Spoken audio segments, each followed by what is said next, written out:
All right, 97.1. Mikey, let's do this. There's a ton of chatter. I know it's not exciting here in Detroit because our organization screwed everything up, but the NBA draft, tons of stuff. So we thought we would dedicate one segment, rapid fire, get at it, and try to cover as much as possible. Let's see what Sully is able to come up with here. Go ahead, Mikey. Yes, exciting time for the NBA. Question number one, in regards to the draft. The best guy who goes outside of the top five, the 5 years from now, the best overall. Oh, boy. Okay. Am I to assume Michael Porter Jr. is going in the top five? Huh. Well, that's a question in itself. And that'll be part of our discussion momentarily. But, no, when you look at it, you're talking about 8 and going 1. You're probably going to have Bagley 2. Jaren Jackson Jr. will be 3rd probably. I think between these two guys, how about this? If Porter Jr. goes 4 and you get your choice of Mo Bamba and Luka Doncic, see, I think Mo Bamba could be the guy that becomes the best player in this draft. 7'10" wingspan, can switch every screen, can shoot the 3, can post a little bit, can be a rim protector. I think there's a chance Mo Bamba slides down to 5 or 6, but ends up being the number 1 guy.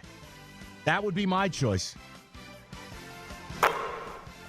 The one guy... Wow, he didn't even make a sound, David. Maybe that's a terrible answer in his world. No, it isn't. I think there's so much shaking at the top of this draft. I see so many different mock drafts. I can't trust Porter. Go ahead, continue. The guy who you think in this draft will ultimately get his GM fired. Porter Jr. I mean, look, here's my thing. Is there anything scarier than a back injury? And then now he has a hip problem. Well, your back can lead to hip problems. Hip problems lead to knee problems. Knees lead to ankles. Ankles lead to feet. I'm terrified of Michael Porter Jr. Kid did not play. Played about 10 minutes this year. He's got a back issue. He won't let anybody see his back. Has canceled workouts because somebody's promised him. Mike, if you draft Porter Jr. 2 like the Kings and his back ain't right and his career's over, you're fired. Leave it to the Kings to mess it up. I would say Porter Jr. could get you a contract extension or get you whacked. He scares the hell out of me. Well, it's like some mock drafts I see him going number 9 to the Knicks. And others I see top 5. I don't think he falls past 8 with Cleveland. I really don't. And right now, I'll be shocked if he's not in the top 5. Why else is he canceling workouts? Someone's told him, you're going. You'd certainly assume. Number 3. The guy who you can say to us right now that you absolutely know where he's going to go in this draft. Huh. You're certain he's going to go to this team. DeAndre 8 and 1, but let me give you a better one. I'll give you one deeper in the draft. No, I mean let me give you a real one. I'll take a shot. What about at number 10? Philly kid going to the Sixers. Mikal Bridges from Nova. His mom works for the Sixers. The Sixers are in desperate need of a wing, a guy who can guard the perimeter, an athlete, and here's the other thing. A guy that can come in and play right away, prepared to play. They don't need to draft anybody that can't. Look, Fultz couldn't play as a rookie. Simmons couldn't play as a rookie. Embiid couldn't play as a rookie. Noel couldn't play as a rookie. Okafor just couldn't play. I think the Sixers go local product. Kid is mature, ready to go, fits what they need. It's one of the only clear-cut spots to me early in the draft where you go, this kid, this team. You want one more? I don't care. I think Trae Young to the Magic. They've got to have a point guard. They got to have it. There was a mock draft today. I saw Trae Young going as high as 3rd overall. Oh, stop to the Hawks. Oh, stop it. Let me give you one for this. The guy who you know where he's going. Maybe this is cheating because they have 2 picks at 12 and 13. Miles Bridges. I've seen Miles Bridges go 12, go 13, go 12. I mean, I think if you just say Miles Bridges to the Clippers, that's a very likely outcome. And I think Shai Gilgeous-Alexander would go to the Clippers Correct. as well. Yep. And if you wanted me to take a kid outside the top 10 that might end up being the best player in the draft, Gilgeous Alexander fits the bill. I'm telling you, I love that kid. And I don't normally love Kentucky players. That kid to me has a big future. Geez, wish the Pistons had the number 12 or 13 pick. Yeah. Oh, wait. The Clippers will be taking a guy I love with our pick. Next. The guy who's unfairly falling in this draft. I would say Luka Doncic? I can't say his Luka name. Doncic. Doncic, thank you. You know, that's a kid who, at 19, is the MVP of the EuroLeague, plays major minutes for a major team, can do it all, oversized guard, can pass it, great ball handling ability, can score it. But yet, unproven guys like Michael Porter Jr. with back issues going ahead of him maybe. Jaren Jackson Jr., who couldn't stay on the floor. Probably Izzo's fault. The point is, I think Doncic is the guy that's unfairly falling. I don't know why teams don't want to take him. There was a time where I thought he was going to go number 1. But now he's fallen potentially to 6 or 7. I mean, if you're sitting at 5, I can absolutely... Look, I could justify Mo Bamba as high as... I'll be honest, I could take Mo Bamba number 2. If you get that pick right, you are talking about where the game is going. Bamba could affect it at both ends. Perimeter, inside, outside. Defender, inside, outside. Smart kid. But Doncic would be the kid who's fallen, and I don't quite understand why. Well, originally there was all the questions if he'd play next year or whatever. But now he's committed to it. Yeah, now it's just like there's no real rhyme or reason. God, that sound effect is terrible.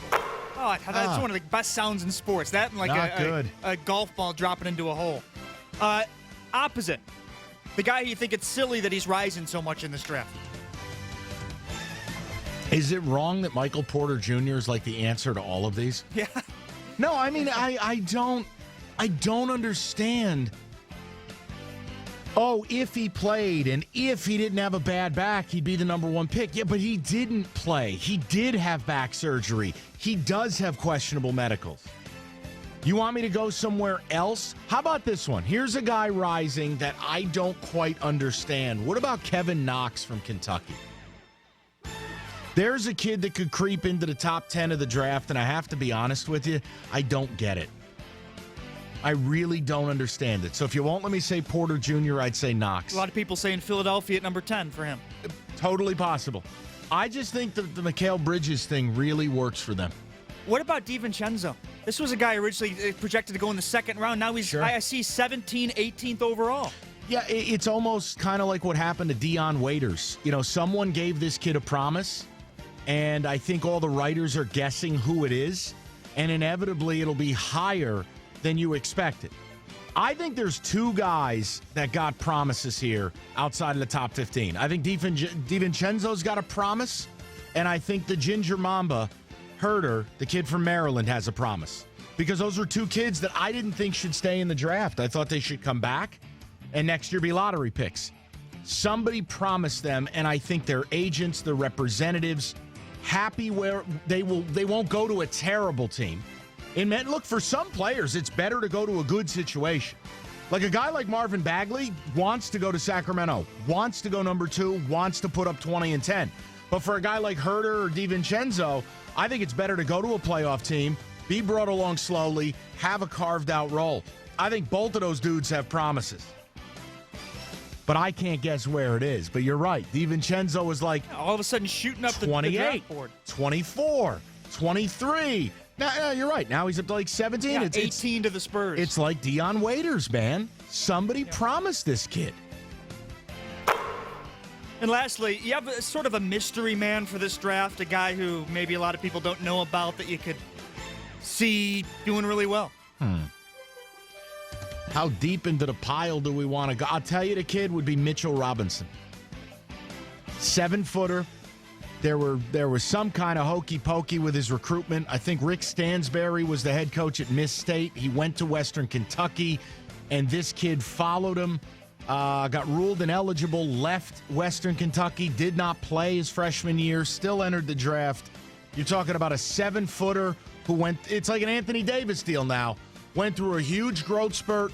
He's got the feet of a guard, but flat out, dude hasn't played. But if you take that risk on a kid who didn't play at 18 or 22 or 25, and he pops and he understands how good he can be, you might end up with a guy who could be the best player in the draft. Again, guard skills, big man body, hasn't even had a chance to get real coaching and play, is a mystery man, workout freak show. I would say Mitchell Robinson. No? Yeah, middle, late first round projected right now, but yeah. That's who I would go with. I don't have some Fran Fraschilla, Pepe Papadakis from Greece. I can't give you any of the foreign guys. Right. But that would be my selection. I wish the Pistons had some opportunities to take some of these guys in the first round. All right. Thank you for that. I love it. I wish we could do more of it. I just know we don't have a pick. But there you go. A little draft buzz for everybody. 97.1.